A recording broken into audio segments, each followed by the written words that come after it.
মানুষের মনোনয়ন। আপনি কেমন সভাপতি দেখতে চান 26-এর নির্বাচন সামনে? আপনি নিজে কেমন সভাপতি চান? সভাপতি তো একটা বহমানতা, কন্টিনিউইটি, এটা টিম গেম। সংঘবদ্ধভাবে পশ্চিমবঙ্গের বিজেপি লড়াই করবে। যারা নতুন দলে এসেছেন, এই নতুন পুরনো দ্বন্দ্ব আপনারা তৈরি করেছেন, এসব কিছু থাকবে না। পরাজয় নিশ্চিত জেনে, জমানত বাজেয়াপ্ত হবে জেনেও যারা ঘাম রক্ত ঝরিয়েছিলেন তারাও থাকবেন, কারণ তারা না থাকলে তো আজকে দলে জায়গায় আসতো না।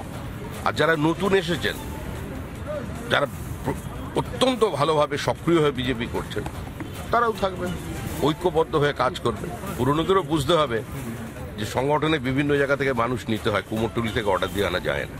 ফলে সব নতুন পুরনোর বিতর্ক কিছু থাকবে না। আর এই নির্বাচনটা তো মানুষের হাতে নেই। এই নির্বাচনে মানে আমাদের হাতে নেই, কোনো রাজনৈতিক দলের হাতে নেই। মানুষ স্থির করে নিয়েছে মানুষ পরিত্রাণ চাই, মানুষ মুক্তি চায়, মানুষ বাঁচতে চায়, মানুষ বাংলাকে বাঁচাতে চায়, আর তৃণমূলের বিসর্জন চায়। সভাপতির কাছে 26-এর লড়াইটা কতটা চ্যালেঞ্জিং মনে হয়? কতটা চ্যালেঞ্জিং, কতটা? আরে যিনি সভাপতি হবেন, সভাপতি হবার পরে তিনি প্রেস কনফারেন্স করবেন, তখন জিজ্ঞেস করে নেবেন, আমাকে জিজ্ঞেস করবেন। আপনি আগাম বলবেন না কিছু? চর্চায় আপনার নামটাই তো সবচেয়ে চর্চা করছে, আপনার নাম। চিরকালে তো চর্চাতেই থাকে, তারপরে তো কিছু হয় না।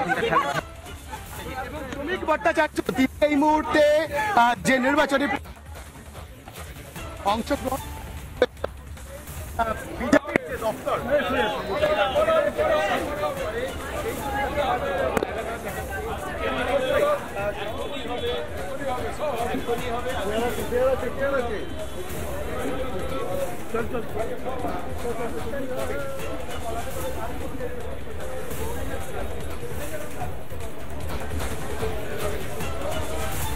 শ্রমিক ভট্টাচার্যের এই মুহূর্তে বক্তব্য শুনছিলাম, সাংবাদিকদের মুখোমুখি হয়েছিলেন। কিন্তু এই সাংবাদিকদের মুখোমুখি হওয়ার আগে আমাদের সিনিয়র এডিটর স্বর্ণালী সরকারের সঙ্গে একান্ত যে কথোপকথন, সেই কথোপকথন আমরা শোনার চেষ্টা করব। কি বলেছেন তিনি, শুনবো। যে পরিসর রয়েছে, যে জায়গাতে আমরা দাঁড়িয়ে রয়েছি, সামনে আর মাত্র হাতে গুনে কটা মাস 2026-এর নির্বাচন, সেই জায়গা থেকে দাঁড়িয়ে বিজেপির নতুন রাজ্য সভাপতি, তার কাছে কি মনে হয় কোন কোন জায়গাগুলো সব থেকে বেশি চ্যালেঞ্জের হতে পারে, বা কোন কোন জায়গাগুলো নিয়ে সব থেকে বেশি কাজ করার দরকার, কোন কোন বার্তাগুলো তৃণমূল স্তরের মানুষের কান পর্যন্ত পৌঁছানো দরকার হবে এই সময় এই রাজ্যের বর্তমান পরিবেশে? দেখুন, আমরা সমাজের সর্বস্তরে বার্তা দিতে চাই।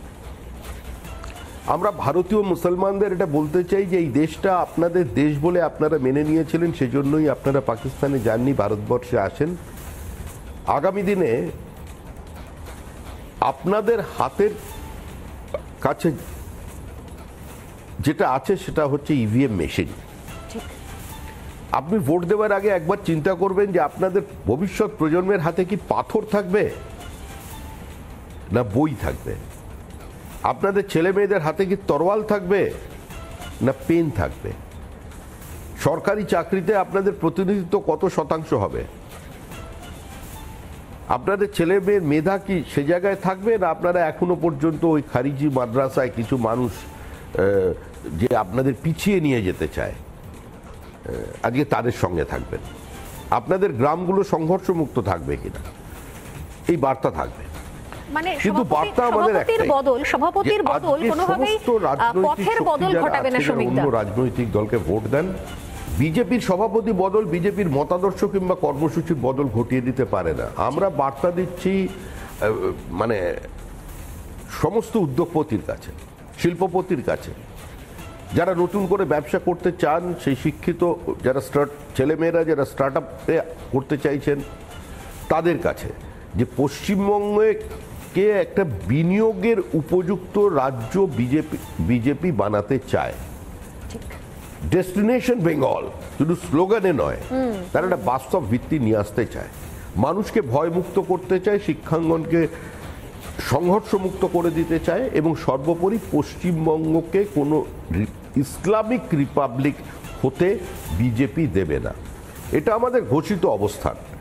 এবং রাজনৈতিক বহুত্ববাদের সঙ্গে সামাজিক বহুত্ববাদকে প্রতিষ্ঠিত করাই হবে আমাদের লক্ষ্য। দুর্ভাগ্যবশত আমরা একটা রাজনৈতিক সমাজের বাসিন্দা হয়ে গেছি পশ্চিমবঙ্গের, কেন্দ্রীয় সরকারের পরিকল্পনাগুলোকে পশ্চিমবঙ্গে বাস্তবায়িত করতে দেয়া হচ্ছে না। বঞ্চিত হচ্ছেন প্রান্তিক মানুষ, বঞ্চিত হচ্ছেন অসহায় মানুষ। আজকে যাতে কেন্দ্রের প্রকল্পগুলো পশ্চিমবঙ্গে ঠিকঠাক বাস্তবায়িত হয়, মানুষের অর্জিত টাকা, যে টাকা তারা প্রত্যক্ষ বা পরোক্ষ করের মধ্যে দিয়ে রাজ্য বা কেন্দ্রের কাছে জমা রেখেছে, সেই টাকাটাই যখন তাদের কাছে ফিরে আসছে, প্রাতিষ্ঠানিক লুট আর সীমাহীন লোভ বা তৃণমূল কংগ্রেস যেখানে অন্তরায় হয়ে দাঁড়িয়েছে, আমরা সেটাকে দূরে সরিয়ে দেব। আর আমরা বিশ্বাস করি যে গণতন্ত্রের শেষ কথা বলে মানুষ। যে মানুষ দোর্দণ্ড প্রতাপ সিপিআইএম কে ক্ষমতা থেকে উচ্ছেদ করে দিয়েছে, 2011 সালে লেফট ফ্রন্টের যে মিটিং সিপিআইএম এর নেতৃত্বে হয়েছিল, শেষ ব্রিগেড প্যারেড গ্রাউন্ড অভিযান করেছিলেন তারা, সেই সংখ্যা দেখে কেউ বুঝতে পারেননি যে এই রাজনৈতিক দলটা হারতে চলেছে। এবং যিনি 21শে জুলাইয়ের গুলি চালানোর অর্ডার দিয়েছিলেন, সেই আমলা রাজনীতিতে ল্যাটারাল এন্ট্রি নিয়ে তিনি রাজ্যের একজন পরিচ্ছন্ন ভাবমূর্তির মুখ বুদ্ধদেব ভট্টাচার্য, যিনি প্রকৃত অর্থেই শিল্পায়ন চেয়েছিলেন, তাকে 50,000-এর বেশি ভোটে তার নিজের নির্বাচনী কেন্দ্রে হারিয়ে দেবেন। সুতরাং মানুষ শক্তিশালী, মানুষই যুগে যুগে পরিবর্তন এনেছে।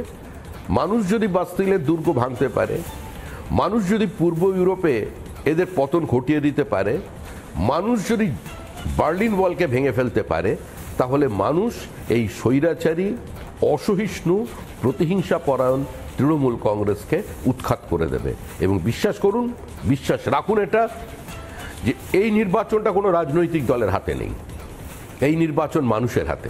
মানুষ বাইনারি তৈরি করেছে এবং ওই বাইনারির উপরে দাঁড়িয়ে থেকেই মানুষ এবার তৃণমূল কংগ্রেসকে বিসর্জন দিয়ে দেবে। 2026-এর নির্বাচন তৃণমূলের বিসর্জন। বেশ, অনেক ধন্যবাদ সুমিত।